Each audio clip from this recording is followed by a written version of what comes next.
In John chapter 3, verses 17 to 21, right after he has written John 3:16, John now explains more about what he said in verse 16. Here's what he writes. Here's the explanation.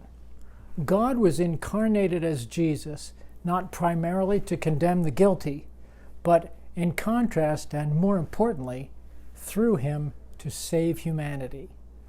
The consequence is that whoever aligns with Jesus is not subject to divine condemnation. Those who do not align with Jesus, however, stand in that condemnation because they perpetually continue in unbelief in Jesus as God's unique Son and Messiah. Here then is the process of how things work. Jesus has come into the world of humanity to show himself as deity, as spiritual light. But people prefer darkness instead of light, because that's what their hearts are like. These people hate the light and refuse to come into the light, knowing that by it their true nature will be exposed. In contrast, those who love the truth are drawn to the light, and it becomes obvious that God has caused this to happen in them. So let's break that passage down.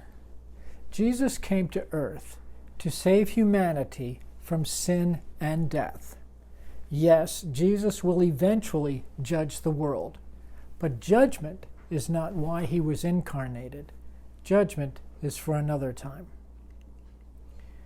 John says we all start off separated from God, and therefore still enslaved to sin and subject to death. Jesus offers a way out. If anyone, and the text really says anyone, who will believe in Jesus, which means to align with him, to believe, receive, love, and obey, anyone who believes is delivered from both sin and death. But if someone will not come to Christ, they are to blame for their failure to believe. Suppose you were in prison and someone came to rescue you. They found their way to you, overcame the guards, and opened your cell door. But if you refuse to leave your cell, you have only yourself to blame. That is the thrust of the text here. You've taken a decisive attitude and action of refusal. This is truly the only unforgivable sin, is taking a permanent attitude of unbelief. John is writing about deliberate and meaningful choice here, not determinism or fate. Darkness and perishing are not forced on anyone. They choose to stay in it. Jesus didn't come to judge. He came to save. If you are still under condemnation, that's of your doing. Well, some would argue, and they do argue this, well, I'm only in prison because God created the prison, and it was his rules that put me there to begin with. This is mistaken thinking, because we created the prison when we turned away from God. Again, a challenger or an atheist would say, why do I get punished for Adam and Eve's sin? The answer is, you don't. You're guilty of your own sin. You're punished for your own sin. It's true that Adam and Eve created the situation, but the Bible says that situation only persists because people choose to remain in it. Anyone can come out at any time. The choice is yours. The situation is due to guilt, not fate. The moral and spiritual light, the God-man Jesus, has come into the world. But then we read one of the saddest verses in the whole Bible. Quote, "But people loved darkness rather than light because their deeds were evil." Unquote. God loved the world, but the world didn't love in return. Instead, they loved their darkness. The debt has been paid, the doors have been opened, and the invitation has been issued. But people love their darkness and refuse to come.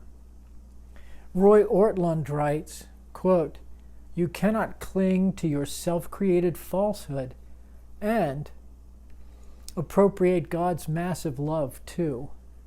If you choose darkness over light, then have it your way." But even that is not the end of the story. Jesus died for you to bring you out of that darkness, to bring you into his love.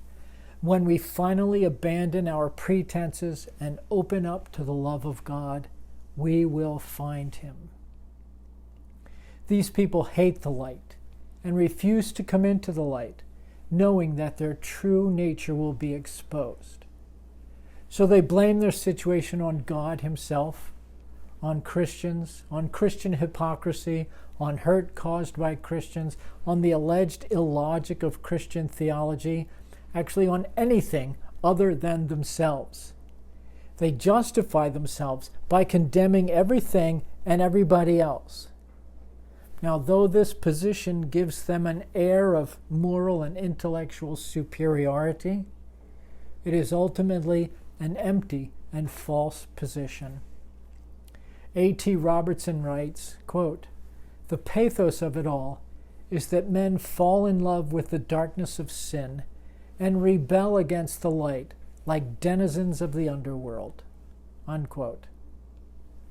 In contrast, those who love the truth are drawn to the light, and it becomes obvious that God has caused this to happen. You are not responsible to save yourself. God has come to save you.